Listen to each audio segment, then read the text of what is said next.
champ select has begun. The picks and bans going to come through. The Ezreal dropped away from Cutie Pie. His most played AD carry tied with Graves for this split. The Evelyn dropped away from Crumbs, who we only just played in week 9 here. Of course, the Ari and Zach dropped away from Voi's new favorite top laner, and Jackie's good mid. Oh, there's the Pantheon ban, too. We won't be seeing that again from Skara. Now, the Ezreal ban against Cutie Pie, he said that the most fun he's ever had playing this game was Blue Ezreal.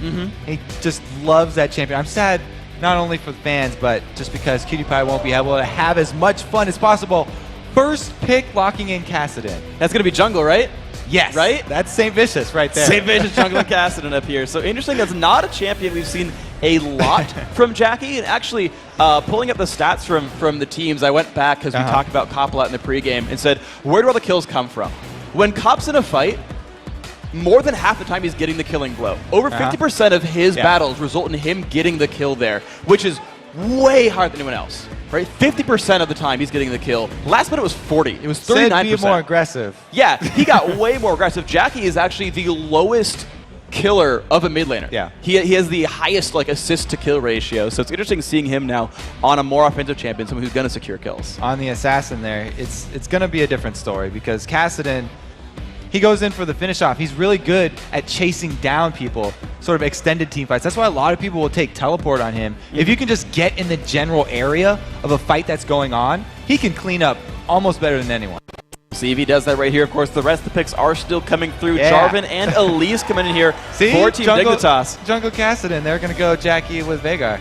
Yeah, it's going to be Void top lane with Nasus, right? And then the Morgana coming through. So Kiwi Kid gonna probably reprise his role on Elise. Played her a ton during the spring, played her a good amount during the summer split, but with a little bit less success. Yeah. But Crumbs on Jarvan, definitely no stranger there. Actually, one of Saint's most common junglers, kind of steals that away a little bit. And with the Nasus being locked in for Curse, it's probably a jungle Nasus. Not too big of a fan. Voidboy's not too big of a fan of the laning style that is Nasus. He'd much rather he's a brawler. Yeah, he wants someone with kill potential. Yeah. Nasus kill potential comes at about 30-minute, 40-minute price. And he's not a CLG top lane anymore, so he's not willing to fight for the 34-minute team fights. But the of course, more picks coming through here. More control actually for Curse. So the Ashe coming in for Kopp. So despite being the sort of killingest AD carry here, he's still playing a more utility-based sort of role here for the team. See, this is one Kopp actually played a lot of Ashe even before, Cloud9 started making it so popular. Yeah. He had practiced Ashe quite often, so he's not a rusty Ashe player. He's actually very well used to this champion, whereas I don't think Double Lift was quite as used to Ashe. They definitely put in the work to practice that. Yeah. They've had 2 weeks building up to this, so they had put in the work practicing a bunch of different strategies. I just think Kopp may be more at home with it. Well, and here we go, Dignitas making their own choices, though, putting in their own lanes. It's going to be the Caitlyn plus Fiddlesticks lane here, and I like seeing Patoy on Fiddle. We talked about him having the most kills of a support. He also has the highest kill steal ratio, whereas Chauster was the best at not taking kills. He's like a 7% kill steal. Chauster has, Patoy's like a 13% kill. Like, he actually gets in there like 1/6 of the time and takes killing blows. So he's going to be good on Fiddle. He's not all glory, though. He does sacrifice himself whenever it's needed. He'll sacrifice himself for anyone on his team. The Heimer hover over, I like that. That's not coming through though. The couple picks still going to come through though for these guys. Of course, Curse going to decide if they want to go for the Thresh Prince here. Makes a lot of sense. That does get locked in. So a Thresh Ashe bottom lane, and now they got to figure out. Oh, interesting. So Kassadin and Karthus coming through. That'll be fun. So it's probably going to be a solo lane Kassadin. I know we joked about. It's jungle Kassadin. We joked about Nasus. that. Saint trolled me extremely hard with that early on. It's not gonna. I'm gonna jungle take it back Karthus. here. It's not gonna happen. Yeah, jungle Karthus would actually be more plausible than jungle Kassadin. Okay. But I'm still not gonna give it to you. Still not gonna go. All right, fine. Well, we're gonna see what happens here. Dignitas making their last choices. They know there's a lot of magic damage here, hovering over a lot of his old favorite champions, the Diana, the Katarina, all things we're used to seeing come out round and from round Skara. it goes. Where he stops, no one knows. Just keep clicking random. He's typed an assassin in the top right, and is now hitting the random button over and over, making his decisions. I mean, LeBlanc, Talon. Okay. He clearly wants to duel people. So this Curse team, they've got a lot of control over Dragon. They've got the Nasus, which immediately gives it to you, and then switching over to Teleport for Voidboy. means that they can also have their 5th member join if he's top lane and there's no teleport so far for Dignitas. Yeah. So they have a lot of dragon control here. As soon as Cop does hit level 6 too, if you go to contest that dragon, even if you go look around the edges of that dragon, they're going to hit you with an arrow, and they're going to try and capitalize more kills on top of that objective. Oh yeah, they're going to pile in super hard right here, and it's going to be up to Dignitas to disengage. I mean, they have Shockwave, they've got counter engage with Crowstorm, they got Terrify, they got Silence. There are tools to it for Dignitas to respond to the arrow, I suppose. There's almost nothing worse than that feeling of doing Dragon and having Crowstorm come over the back and just hit everybody. You just run around scared, dying. Support Crowstorm might not be as scary, but it's still very effective early game. It does all right. So if you've ever seen the movie The Birds, it's kind of like that. You don't want to deal with that one too much. The movie's too old for me, actually, but I'm still going to make the reference. Don't worry about it. So the champs coming through here, guys. This is an incredibly, of course, important matchup here. The winner moves on to the semifinals to face off against Cloud9. It gets you into the top 4. 3 of the 4 teams that make it to the semifinals are going to the World Championships. So your odds get pretty good if you win in the quarterfinal match. Curse wants top 4. Oh, yeah. I mean, actually, they're almost guaranteed. They top 4 everything. I mean, they get 4th, but they top 4 everything. Dignitas, though, for what it's worth, we already saw just from the last match that the regular season record doesn't necessarily matter. That's CLG 4-0 TSM regular season, TSM 2-0 and back in the quarters when it mattered. Here, Curse is a 3-1 record against Dignitas. They've shown that they're a very strong team, especially heads up. But, of course, we can see that reverse here. Dignitas pulling out all the stops. It's time to go for them. We really did. We saw TSM, stick to their story that they've had for years, where they turn it on when it counts, and they came up big. The question is, will Curse be able to stick to their story? They're going to have to turn it up big and actually win this one to even be able to get to 4th place. And we'll see if they can do it there. You don't want to face CLG in the promotion relegation match. That is, or in the 5th place match, I should say, to get potentially dropped down. That is not an opponent you want to face against when kind of everything's up against the line right here. So Curse running out with a bunch of threats right there. As we said, the Kassadin, the Karthus, and the Ashe all there to deal damage. Dignitas running with some old school picks here. Let's see what they can run. It's just the teams are squaring off, putting some wards down. Nothing too crazy just yet. Old school picks and old school defensive lineup here. Jarvan Flag used for vision. It's, it was reduced a little bit a couple patches ago, but it still does the job. They're just being safe here. No invade's going to start this one off. And since Saint is on the jungle Nasus, unfortunately, it's going to be a bit more of a calm early game for Curse here. They're just looking to let Karthus farm up till he's 6. Pretty much the same thing for bottom. Kill potential in an Ashe Thresh lane spikes very high at level 6 for those guys, because not only can Cop start it off with a Crystal Arrow, but he can combo it very well. That's one of the only ways where Nasus can come in with effective ganks is with a Dark Passage with the Lantern. Oh, yeah. So he has a gap closer. Oh, yeah, absolutely. And not to mention that Jackie's not going to fight people too much either. He's going to wait till he has Requiem. And so, heck, Curse could just, all show up to a team fight. They've got a teleport and 2 globals. Curse is definitely going to be able to start things off. And we'll see if they play it like CLG, where they just go full control and try to scale up, or if they actually play a little bit more aggressive, play, I would almost say, Cloud9-esque with the Ashe arrows, and start things out and make fights happen. And generally speaking, that's been what Curse has done with Well, before Ashe. we even get to that point, it's going to be Dignitas pushing the envelope here. Crumbs on Jarvan is going to look for action level 3 to level 4 and get that going early. Kiwi Kid is a great lane to set that up too, because Elise, all she needs is level 3 before she has everything available to her. Yeah, and you're going to be laning against a Karthus, who has pretty poor escape tools right there. Yeah, he can exhaust, he can wall of pain, but it still doesn't really get you away from a Jarvan. As we saw from the Challengers Series match, right? You get Jarvan in there, you burn someone's flash and just show back up, you can really snowball lanes ahead. So that could be all kinds of dangerous. Of course, we look at this duo lane right here. It's going to be an interesting one. Ashe Thresh facing off against Fiddle Caitlyn. Of course, neither lane has hit level 2 just yet, so it's just some bouncing crows running around and a little bit of harass from Cutie Pie. All right, no word from the jungle yet, Freak. I'll check back with him later. It's not 3 minutes yet. He's just doing the double golems here. All right. I'm off site. Are you phoning it in? All right, up top, though, it is going to be a vulnerable lane here for Jackie, so he has to be careful about shoving it up. That's why he's got 1 ward to protect him here from Jarvan. He's lucky that there is no sneaky bottom side tribals there for him to sneak in. The same thing was put down here from Boy, so they've covered both of the entrances into the jungle for the top side. So they're trying to secure Jackie's position up there farming.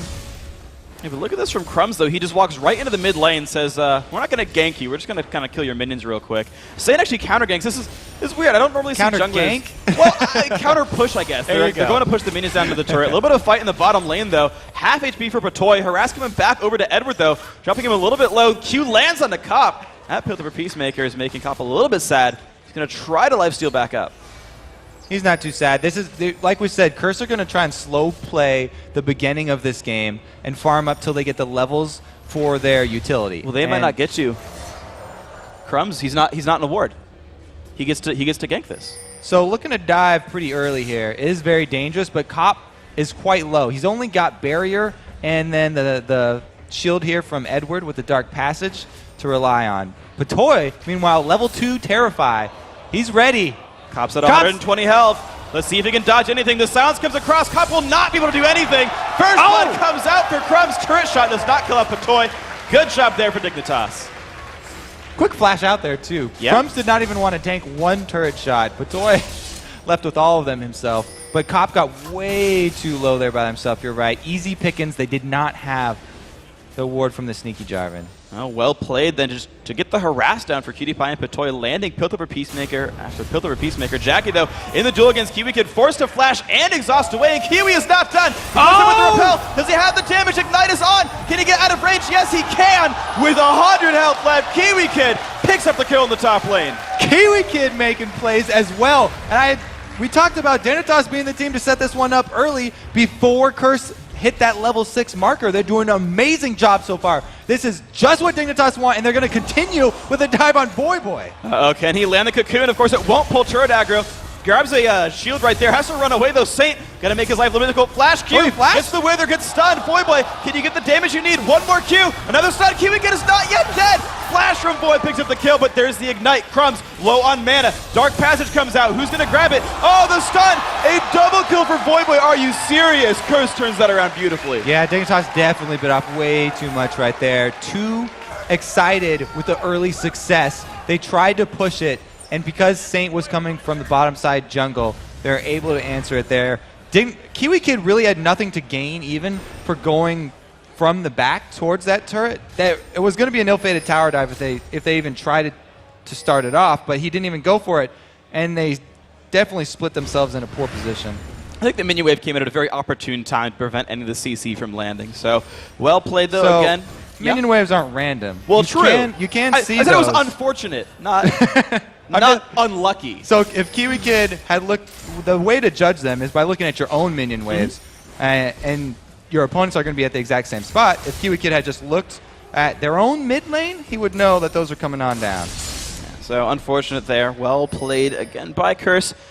And of course, just not quite the dive they're looking for, as you said. But Crumbs still looking to play aggressively. He's going to hop. I don't think that ward's actually in the brush. It's not. So they saw him go in. They saw Crumbs go in, but they don't know if he's going to leave. Okay, now they're going to know he's going to leave because he stepped out of the brush. I think they're just taunting Skara. They did taunt him back. And you saw actually by him running away, they're like, oh, they warded this. He ran away when Crumbs showed up. So, oh, nice try there by Edward. But there's the fear and the silence coming out. Good damage there. Cop, though, winning that trade against Cutie Pie. So that's a little bit of a good start here. Let's see if that dual lane can keep it up. 35-47, though. Dignitas definitely winning that lane so far. They had a really good start, but just the extra gank there in the middle turned it right back around. And Curse, like we said, are waiting for that level 6 with everybody. They're actually fine with how this early game started out. Even though they got hit very hard early, they'll be able to turn this around very easily when they decide to go for that dragon. They've got an easy objective to force at.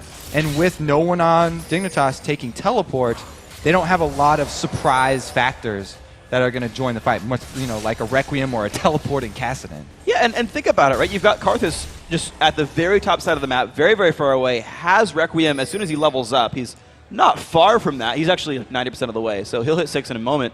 And then, yeah, as you said, they've got the global teleport, they've got the global from Requiem. Jackie can sit here and just say, hey, Kiwi Kid, we're just going to lane for a while, but I'm going to help my team and you're not going to. So That could be all kinds of fun for Curse. They are getting their levels. Cop not too far from 6 either, so that power spike you mentioned, the arrow coming up, the Lantern Nasus gank who's grabbing red buff right now. All these things are about to open up for Curse. Crumb's picking up his red buff at the same time as Saint here. He's probably going to make a rotation up top. If he can interrupt Jackie's farming up here, they really still need to make their own move first. And if you go over to Karthus while he's still squishy, and while he still has his flash down, then they would be able to, you know, one-up Curse. Let's see if they can do that. Saint going to lurk around. No pink wards for the Curse squad. Actually, they're standing on top of one for Dignitas. There it is. He's going to go for it with the ulti. The team grouping together. Jackie is no way he gets stunned right here. And actually, Dignitas are just nowhere close on the map unless there's a miracle steal from Skara. He goes for the shockwave. Actually, he's trying to soften up the team, but that's going to be Dragon picked up. There's a jump in. Skara going to flash away. Initiation comes across. Requiem's going to land, but the numbers advantage is here for Curse. They pick up 1 kill so far. A little bit of damage off into Voice. Saint, he's going to block it. Don't worry. Kiwi Kid, not going to find anything either, so a kill and a dragon here for Curse. They're going to try and chase it. They need another speed boost onto Kiwi Kid here. Oh, Edward with some flashy moves. It was unnecessary because it was outside the circle, but it looked real good. I can't say I'm surprised about that dragon fight either. Did we call that, or is yeah, that I'm pretty exactly sure we're like, hey, you know, they have a global ultimate at the top lane. and they want just Dignitas. They just got too close. Like we said, Curse have so many tools available to them to make you pay for watching them do dragon. It was a very questionable move right there already from Dignitas. And also, Dignitas is going to try to answer, though, with something of their own. This bottom lane under siege pretty heavily. Down below half HP, Cup still not in the lane. No global ultimate available for him either. So, actually, all the globals are down. Voidboy burned his teleport. The Requiem, of course, was used. The Ash Arrow was used. So that will be a turret equalized here for Dignitas. This puts the gold back to equal here. So, despite that, really good fight for Curse. Close game. Very close game. But now we have the decision for the bottom lane here. Curse, they can either freeze this one or try and push it back to keep up the pressure. Looks like they're going for the latter because they do want to be able to make use of their global advantage. Neither of those are up right now, though. So really, they're just trying to shove this wave back into the turret and sort of draw Kiwi Kid and Patoy back down so they can't rotate. Caitlyn, like we said earlier in the day, after she takes one turret, she's immediately looking for the next turret that she can take and continue her PvE game before she gets that Infinity Edge and she goes for the team fights. And look where she's going, the top lane. She and Patoy, or PewDiePie and Patoy, going up there, going to fight against a now recalling Nijaki. So you've actually got a free lane, basically, to push these minions down and go for that turret. Saint looking for a counter gank on top of a ward. So this is going to be another counter push here. They want to shove down the turret, and they can actually do a decent amount of damage to it with a 3 versus 2 situation. Neither Elise nor Jarvan can effectively wave clear that well without putting themselves in compromising positions. Jarvan, with the combo, has, you know, one sort of wave clear there, and if you're going to use it for wave clear, you don't want to do the EQ. Stun lands on a cup. So you don't follow up there. But the Ash Volley under turret does so much poke work that they're going to be able to keep up this pressure bot. Look at this move from Patoy. He's lurking around in the shadows. They know Jackie's there, and Patoy knows no one's really nearby. Oh, here it comes! There's the ult. Ace in the hole lands on a Jackie. Patoy, will he go for the grocery room? Yes, he will. Jumping in. Jackie's going to get feared up. Exhaust on a Patoy, but will it be enough? There's the kill picked up. I'm a cutie pie. He's going to stand and defile and say, you don't do enough damage to me. I don't care. Patoy dodged enough lay waste. Requiem wasn't up anyway. Patoy's the next target. Voidboy's coming in hot. There's the ult. The silence lands. Patoy. The trap! Oh, the turret aggro. Cutie Pie let Patoy die by leaving turret range. Scumbag Cutie Pie. Oh, and Voidboy with the swag recall there after he knew he had the kill already, just eating a cupcake on his way back home. No problem. He's a little famished. He had to walk all the way across the map. Rift block makes you a little bit hungry. It's kind of weird traveling through dimensions, so I understand it a little bit. Because Saint has left the bottom lane, though, and they were left in the 2 versus 2 situation, Curse's pressure on the bottom turret is no longer there, and they haven't been able to answer with that the first turret here for Dignitas. They still technically have the map control. And you saw like a lot of damage went on that top turret as well. They pulled people around. Saint just kind of playing cleanup right here, starting up on the blue buff. And I want to see who actually goes for it. If it's going to be Void or if it's going to be Jackie. Because either one can make good use of blue buff and farm minions. It looks like it's going to be Void. They want to make those chasing cleanup kills happen for Voidboy. Whereas Jackie, really looking to just farm for himself up in that top lane and add in damage with his Requiem. It's back available once more, and as soon as the teleport is up, they'll have the chance to make that play again. There's so many wards down bottom for Voidboy to choose to teleport on. Yeah. As soon as that does become available, it's going to be a very dangerous bottom lane again here for Dignitas. Well, a 500 separates Curse above Dignitas. The Dragon being a good portion of that one. Voidboy pushed away both these mid laners right now wearing blue buffs. And it's actually interesting, Void's been mid lane like a lot recently for Curse. He's been playing Zed mid. He played it against TSM back in Super Week. Unfortunately, they lost that game. He's there again. It's interesting that they've really made a lot of adaptations, moving people around, doing a lot of interesting things. And right now, it's looking not too bad for Curse. Void's doing pretty well. 90 minions, 3-0-1. He's just getting around everywhere, making things happen. And Dragon's coming up soon. It's one of the better ways to deal with the smaller champion pools than you would desire. Just mix and match whatever players you have available who can play that champion effectively can switch lanes. As a professional League of Legends player at this level, you should be comfortable in any lane. No matter what the size, you should know how to adapt your play. And, you know, Curse and Dignitas both know this. They're actually both very good examples of adapting their solo laners. Scar goes bottom lane more than Cutie Pie and Patoy, I'm pretty sure. Like in general, like if you graph it, like how many times he goes to the bottom lane, it's pretty much there. So that top lane turret did go down, as you mentioned. The Caitlyn pick, using her early game pressure, going for the PvE, clearing minions down, going towards the Infinity Edge, taking the second turret now for Dignitas, and Dragon now up in 10 seconds. You notice Dig are pulling everyone back down to the bottom of the map. Cutie Pie is in the mid lane, Patoy's down there as well. The jungler and quote-unquote top laner, they're down there. And there's the fear often to say it's going to be Pink Ward under control.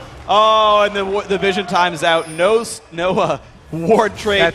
Another turret. Are you serious? The mid lane turret goes down as well. Dignitas just controlled the last minute of this game right here. That there was the support training of Patoy. He's superior at killing wards than St. Vicious in the jungle. Now this one, Dignitas, they're trying to force this so that they can make Voidboy use his teleport. Make them expend the cooldown. Voidboy does have the ult. He does have the TP available. The Ash on to Cutie Pie! Oh, it's not good for Cutie Pie. He's been exhausted. The damage comes across. Void has joined the fight. Cutie does go down. That's 1-0 so far. Skara on the back lines. Drop down. Voidboy finds another. Voidboy looks for Patoy as well. Kills coming across here. Curse is wiping the floor with Dignitas. A triple kill for Jackie. And it's going to be Dragon as well. Beautiful team fight. Okay, so they made him use the cooldown there, but they definitely paid for it. Here's the Ash Arrow onto Cutie Pie, the perfect target. Cop definitely at home on that Ash. And Voidboy does teleport in, comes in, and they're able to finish him off. Jackie's AoE on Karthus hitting the entire time here. And did you see that play from Edward to interrupt Patoy's Crowstorm? Beautiful. Absolutely amazing stuff right here. As you saw, Dragon goes down, all kinds of amazing stuff. Objective after the kills, that's the key here. Curse on a similar path that TSM took, which actually led them to a 2-0 victory. So Curse really off to a good start here. And Curse even got 2 objectives for that fight as well. They finally got that bottom lane turret down. They finally got turret number 1 on the map. And you got to feel like if you're Curse, you're up 3,000 gold. You don't know you're up 3,000 gold, but you can estimate you're up 3,000 gold and say, well, look, we can start sieging the mid lane. Cop has his Infinity Edge, and he's got 600 range. He can siege a turret. That's not going to be too hard for him. You can still use... Jackie, by the way, hasn't used Requiem yet, so he can still split push and split people up, and then go push turrets down. This is really Curse's time to shine, it looks like. So if you're Dignitas here, we're banking on that Infinity Edge with Cutie Pie that was just finished. It's really equalized out by Cops already, though. And Ash actually, with the extra crit damage from her passive, almost even beating Cutie Pie at his own game here. It really does look dire for Dignitas, even though it's this early in the game. It's interesting, actually. Uh-oh, no, Crumb's looking in for Cop. Cop does have all summoners, though. Little Lantern Shield from Edward, nice. Keep him from taking too much damage, but Dignitas still the team who wants to play aggressively here.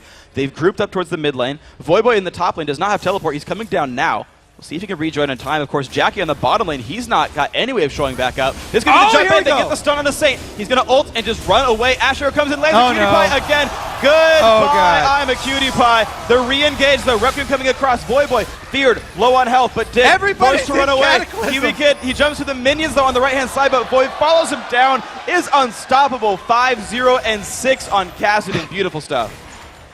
Curse all grouped up inside that Cataclysm. Voyboy didn't like the smell of it, though. Jumps right out, finishes off one more kill. And there we go, Edward Flash Hook! Oh my god, Skara, you are going down. Beautiful. Saint Vicious picking up the kill. 1-1 and 9, and the pressure is still coming through. I actually heard Edward yell, "I got him," from like across the hall. Before it even landed. That was confidence right there. That was amazing. I was like, I got him. What? Oh my god, Thresh. So there we go. Edward living up to his name. 108, by the way. He did manage to secure a kill. I think he deserves it, though. Batoy with the Oracle sweeping around, but Curse just turned it on. You were absolutely right. Like, they're okay waiting for the early game. They want to hit 6, then they'll do things, and then bam. So Dignitas really felt the pressure. They know they botched the early game a little bit with the second dive, and they wanted to force an opportunity where they could outplay Curse. But again, Cop with the arrow onto Cutie Pie. Yeah. If you keep starting fights out like that, there is nowhere for them to go but down. No, I mean, that is the worst way to start a team fight, is Astroing the AD carry. That is just all kinds of brutal and difficult to deal with. Cutie Pie blew up first in both those fights. You can see that from his score, 0-2 and 2. He's not been able to participate. Even when his team do get some kills in those fights, he's not part of them. He's not getting even assist gold or anything here. So it's a little bit more now on Scar and Kiwi Kid to turn these around, unless Cutie Pie can get himself safer. Yeah, Dignitas is going to have to come up with some very strong individual plays here. If they can split up Curse and go for the one-on-one outplays, probably their best hope. But man, Edward looking to pick off people. He's been playing very well with the Flay interrupting, Crowstorm at Dragonfight, and the follow-up catch there. Timely dark passages onto Cop. He's looking much like his EU Exactly. himself. That bottom lane for Curse, really turning it on. And we talked about this featured matchup, right? Comparing Edward to Patoy. Look at the items between these guys. So Edward's got Ruby Sightstone done. He's holding pink wards. He's got Boots of Mobility as well, so he can get around toward or look to find hooks. Patoy's got only Boots 1 and a regular Sightstone. There's so much more pressure coming out from Edward. He's got more items and can do more with them. And you've seen him start picks with that, or start fights, or control battles, as well as controlling vision. And that is so huge for Curse. Voidboy also deserves a shout out. 5-0 and 7 on his Kassadin. Really strong mid lane here. He's up over CS over Skara now because they've been winning all the team fights and because they've been able to control the map now. But he does also have his teleport available. So Curse again in the position. That's why Edward got the mobility boots. He could get more cheers out of the crowd so he can get around and kill all the wards quicker. Wants to make sure he can have that happen. So Edward definitely playing the crowd right here. Not even his home country, and he knows what to do. Well played by this man. The pressure, though, it's Curse now, the team that is winning. They're up 7,000 gold, and they're just finding things to do. They're looking for turret number 4, getting a little bit of damage there. All the mini waves are pushing up. I mean, the funny thing is, they've still got outer turrets to kill, right? This top lane under siege from Voivode, holding Kiwi Kid down there, and his teleport's up. Well, yeah, that's perfect for them because Curse are the ones with the split push opportunity here. There's no one on Dignitas that's the strong duelist that you would normally send for that job. Voivode, not only is he an assassin that's extremely fed right now, but he also did that with a summoner teleport. He doesn't even have Ignite. He secured those kills himself. No, only spells and auto attacks. Well done, Void. But Curse actually, they're going to stop hitting that turret. They're going to group well in advance for this dragon. Edward's going to run around and sweep away wards and make sure that they blind Dignitas before this even starts. Pulling cheers from the crowd. Saint doesn't have this timed at all. He's like 10 seconds off. That was a little premature right there. We had a couple of Skittles out of Jackie as well. He's got blue buff. He was just charging his tier. For Jackie, he was charging tier. It wasn't a big deal. Saint's just being there silly. We go, yeah. He's got blue buff. That didn't matter at all. Nice. All right, and even last hit with Q. So you got 6 extra Q damage from that one. So well played there by Saint. Controlling that one. Void, of course, still on the push. 55 gold for clearing out the back line. Cop still on the farm train as well. Has maxed out volley. Just that 1 point in hog shot. Standard skill loader for Ash. Max W, max Q. And with Dragon dead, Curse goes back to the siege game. Back to the push. All right, we can keep track of Saint's siphoning strikes too. He's not as impressive as that solo Nasus from CLG, but he's got 168 extra damage. Pretty good. Hurting that turret a little bit. He's maxing it second, actually. It's max Spirit Fire, which I think every jungle Nasus does, but he's actually maxing Siphoning Strike second. I've seen guys max Wither second, but he's going for Q. Rank 1 Wither only for Saint, relying on the rest of his team for crowd control here. And we can see more minions going down. A ward right in front there. Not completely necessary, but the arrow's going to land. It's going to be onto Skara. Skara flashes back. The box comes across Edward in the front lines. Fear coming off onto Edward. Not that important. Crumb's going to go down as well. This team fight going wonderfully for Team Curse. They picked up 2 for 1, and the turret goes down. They can keep moving forward. 2 for 1 and the turret, plus Kiwi Kid has yet to recall. He's coming back now, but he's going to be a little bit late to this party. It's a 4 versus 0 on this turret, down to half HP. Here comes Cutie Pie. He dodges the hook. Well played there. Ult comes across. It's not going to mean too much, though. Turret 1 hit from Dead. Oh! Will Curse stay? Ooh, Cop's a little bit low on health. Turret's still up! On to Boy. Boy goes down 5-1 and 8. Curse didn't know if they wanted the turret or not. They got neither.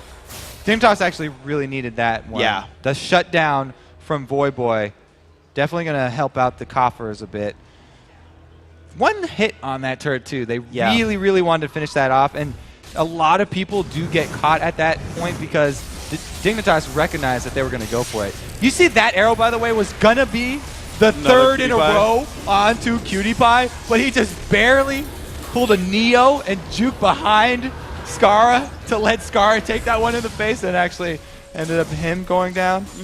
So good move there by Cutie Pie. Narrow. Able to dodge 1 arrow. Yes. But Skara picks it up. He's just, playing for the team. He has, extra magic resist. He has Merc Treads and a Chalice. Like, it's fine. He can tank arrows. That really was a nice Matrix fallback there from Cutie Pie. I mean, Cutie Pie, I know he does like playing Lucian, who's a little bit inspired by Trinity, I guess. Just a little. She eventually learned how to dodge in bullet time. I have not had the opportunity to play that new champion. Cutie Pie likes him a lot, actually. Running around so much. He looks really fun, though. He's really fun. He's a cool guy. Unfortunately, not in this tournament.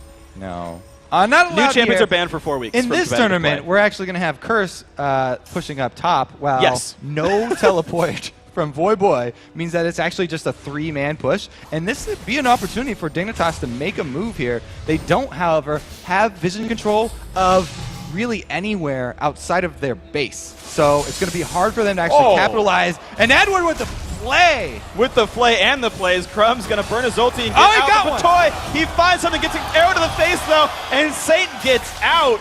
Wow, a lot of disengage right there, and Jackie's knocking on the front door, and no one's stopping him. That, it was a risky play from Dig because they lost their pressure on mid and they let Jackie walk right up, but they had to do something. Kiwi Kid down to half HP. Voyboy's going to kill off 1 turret there in the bottom lane. This is basically a 3-on-1. Kiwi forced to flash away. Voy up in the front line. Cutie Pie's not in the best shape, actually. Oh, the turret stays up. Oh my gosh, so many turrets, 1 hit from Dead. I guess the bottom lane did go down finally. But Dignitas not Kiwi quite Kid's finding. still running, and he runs through Voyboy. Oh, and Voyboy's going to run through him. Takes him out with the Rift Walk. Well played there. Curse again with map control and a lot of low health turrets for Dignitas. They can take away this red, but Voyboy's pretty low on mana right now, so they don't want to actually have an extended fight at this point. They'll take the win that they got and return to base. Like we said, really looking towards that end game from the beginning. Then they got off to an amazing start. Already, double Seraph's Embrace for them. Oof. Yeah.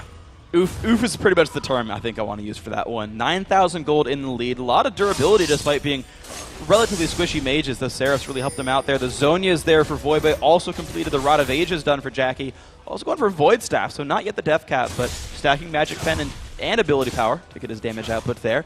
Meanwhile, Dignitas, they've not really gotten to huge damage stages yet. Cutie Pie is behind Cop in items. Cop's going to pretty much out-damage him in team fights unless he has to kite around. Skara's got some cooldown reduction, but no big AP items or Magic Pen done yet. And Kiwi Kid is doing the Magic Pen build, but hasn't found success in team fights. So there's no huge threat that's really spun up here yet for Dignitas, despite a lot of them being pretty heavy killers. So what you're telling me is that the plays are going to come from Patoy, eh? Yes. Patoy, he's got the Boots mobility now. He's going to Crow Storm. He's almost level 11, and then the pain comes. Meanwhile, Curse going to stay with this land. Voyboy walks onto the cupcake. And he's just hungry. He wants to take down Cutie Pie. Zonia's is back, and it's going to be enough with the Requiem. No, it is enough. That's a powerful Requiem. Oh my gosh. Goodbye. Oh, they want more. And the arrow lands on the Kiwi Kid. That was an easy play. That's an easy hook. And he's dead. Saint is securing the kill. He got the Siphoning Strike kill. Nice. +6. Saints score a palindrome. 2-1, 1-2. And the mid inhibitor under siege now. The top lane secondary turret going down 8-3 in turrets. Skara gets found. No. Exhaust the burst. Can't even shockwave. and now the inhibs are going to start falling. Curse well in control right here. This, in fact, could be the game. The Death Timers coming back. Patoy is alive. It's a 2-on-5 right now. The push in for the first exit turret. That's going to go down. The push in for the second. Will Dignitas even defend this, or will it be 1-0 for Curse right now? There's now 3 members of Alive, and it looks like they're not even going to try to defend. It's going to be the dive late in on the battle, but no, it's going to be the Nexus going down, and Curse started out with a 1-0 lead. Very, very convincing win here from Curse. Really going to do a lot for their confidence going into Game 2. But like Kelby said in his interview, CLG, not only CLG, but all of these 4 teams, very experienced at the best of 3s and the offline tournament play here. Yeah, this is a team who, you look at Dignitas right now, it's a team who knows what they're doing. You can see them already discussing the game and figuring out what it is they're going to do differently here in Game 2. These guys have made comebacks happen.